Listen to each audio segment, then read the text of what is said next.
Border share करता है। इसके अलावा भी असम वो राज्य है जो पूरे भारत को उत्तर पूर्व के राज्यों से जोड़ता है। और असम की ऐसी बहुत सारी बातें हैं जो कि काफ़ी हैरान करने वाली है।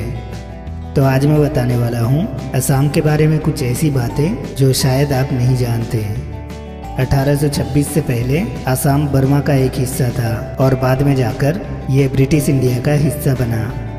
1950 से पहले त्रिपुरा और मणिपुर को छोड़कर उत्तर पूर्व भारत के ज़्यादातर राज्य असम का हिस्सा हुआ करता था। ब्रिटिश भारत के दौरान से ही चाय उत्पादन में असम का काफ़ी दबदबा रहा है और आज के दिनों में असम पूरे भारत में चाय का सबसे बड़ा उत्पादक है।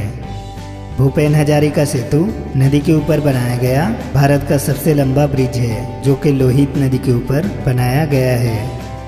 असम में स्थित काजीरंगा पार्क भारत का मशहूर नेशनल पार्क है जो कि एक सींग वाला राइनो के लिए पूरे भारत में जाना जाता है।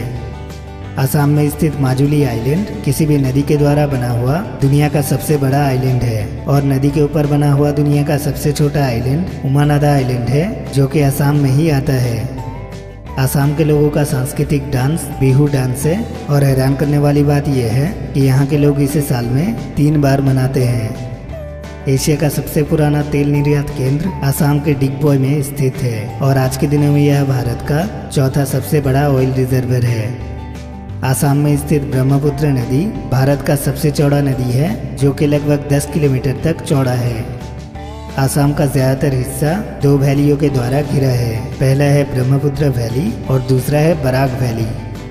सबसे चौंकाने वाली बात यह है कि असम के दीमा हसाओ डिस्ट्रिक्ट में एक ऐसा गांव मौजूद है जहां पे काफ़ी सारे पक्षी इस रास्ते से गुजरते समय खुदकुशी कर लेते हैं। असम भारत का एक ऐसा राज्य है जहां पे सबसे ज़्यादा बांग्लादेश से आए हुआ शरणार्थी रहते हैं।